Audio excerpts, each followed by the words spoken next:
चलिए बात करते हैं भैरवपुर गांव की। 1 महीना पहले यहाँ एक ऐसी भयंकर बाढ़ आई जिसने इस जगह का पूरा नक्शा ही बदल कर रख दिया और अब ये पूरा गांव एक बहुत ही गहरे काले रहस्य के साए में जी रहा है।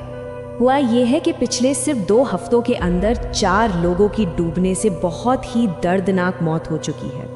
लेकिन सबसे बड़ा सवाल जो पूरे गांव के जहन में घूम रहा है वो ये है कि आखिर ये सारी की सारी मौतें एक ही तालाब में क्यों हो रही हैं? अब होता यूं है कि हर शाम गांव के जो बड़े बुजुर्ग हैं वो बरगद के पेड़ के नीचे इकट्ठा होते हैं और आजकल उनकी बातचीत का बस एक ही मुद्दा है, ये अजीबोगरीब मौतें।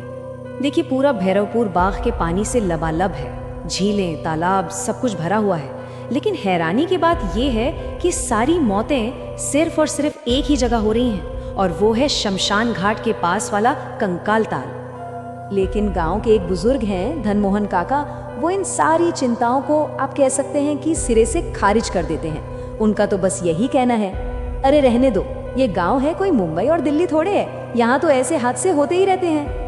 और इसी तनाव और डर के माहौल के बीच गांव में एंट्री होती है एक अजनबी की, एक परदेसी जिसका नाम है विक्रम।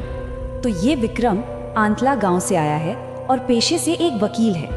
उसका यहाँ आने का मकसद है अपने दादा शिवहरी पांडे की 8 बीघा जमीन पर जो कब्जा हो गया है उसको लेकर मुकदमा करना। लेकिन जैसे ही गांव वालों को उसके इरादे का पता चलता है वो उससे साफ साफ कह देते हैं, बाबू यहाँ आकर तुमने बहुत बड़ी गलती कर दी है, हमारे भैरवपुर में ये मुकदमेबाजी वाला चक्कर नहीं चलता।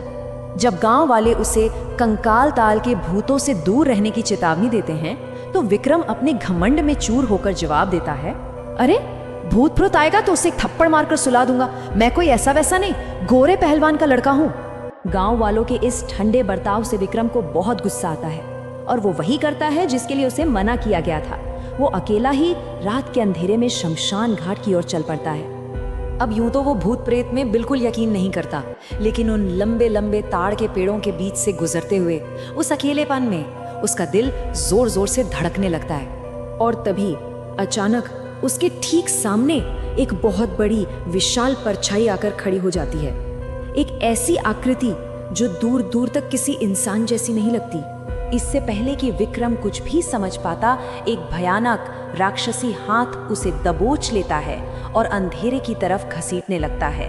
उसकी चीख बस उस रात के सन्नाटे में गूंज कर ही रह जाती है।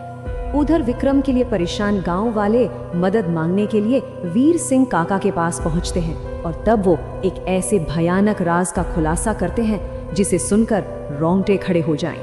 वो बताते हैं कि पिछले 1 महीने से शमशान में कोई अघोरी आकर ठहरा हुआ है और धनमोहन काका को कई बार उसे मिलने के लिए वहां जाते देखा गया है। गांव वालों को पक्का शक है कि इन सारी मौतों के पीछे कोई बहुत गहरा और खतरनाक षड्यंत्र है, और ये षड्यंत्र है अमृत पोखर बनाने का। जानते हैं ये क्या है? ये एक ऐसा काला जादू का अनुष्ठान है जिसमें बलि दिए गए लोगों की जीवन शक्ति को एक तालाब में कैद कर लिया जाता है ताकि उस अनुष्ठान को करने वाले को अमरता मिल सके। खुद धनमोहन ने कहा था, मैं प्रकृति के नियम से मरना नहीं चाहता, मैं अमर होना चाहता हूँ, मैं तो अमृत का वरदान पाकर रहूंगा। ये सब सुनते ही गांव वालों का खून खौल उठता है। वीर सिंह काका की अगुवाई में वो और एक पल भी इंतजार नहीं करते। सब मशाले लेकर शमशान घाट की ओर दौड़ पड़ते हैं और वहां जो नजारा था वो बहुत ही भयानक था। विक्रम को बलि देने के लिए पूरी तरह से बांध कर रखा गया था। तभी एक गांव वाले ने हिम्मत करके उस राक्षस जैसे दिखने वाले जीव पर जलती हुई मशाल फेंक दी। बस फिर क्या था, उस अफरा तफरी में विक्रम को छुड़ा लिया गया और गुस्साई भीड़ ने उस अघोरी को पीट पीट कर मार डाला। लेकिन जैसे ही विक्रम गुस्से में धनमोहन की तरफ बढ़ता है, वीर सिंह काका जोर से चिल्लाते हैं, रुको विक्रम, उसे मत मारो, उसे तो वो मृत आत्माएं कंट्रोल कर रही हैं। अगर तुमने इसे मार दिया तो उन आत्माओं को कभी मुक्ति नहीं मिलेगी। लेकिन उस वक्त गुस्से में अंधा हो चुका विक्रम उनकी एक नहीं सुनता। वो धनमोहन को बस मारता जाता है, इतना मारता है कि उसकी वहीं मौत हो जाती है। उस भयानक रात के बाद भैरवपुर गांव हमेशा हमेशा के लिए बदल गया। उन घटनाओं का गांव वालों पर इतना गहरा असर पड़ा कि उन्होंने मिलकर एक फैसला लिया। सब ने मिलकर एक कसम खाई। आज के बाद इस गांव का कोई भी इंसान रात के वक्त शमशान की ओर कदम भी नहीं रखेगा। और ये पूरी कहानी हमें एक बहुत बड़े सवाल पर लाकर छोड़ देती है। गुस्से में धनमोहन को मौत के घाट उतारकर क्या विक्रम ने सच में इंसाफ किया था, या फिर वो खुद भी उसी हिंसा के चक्र का एक और हिस्सा बन गया था? इस पर सोचने की जरूरत है।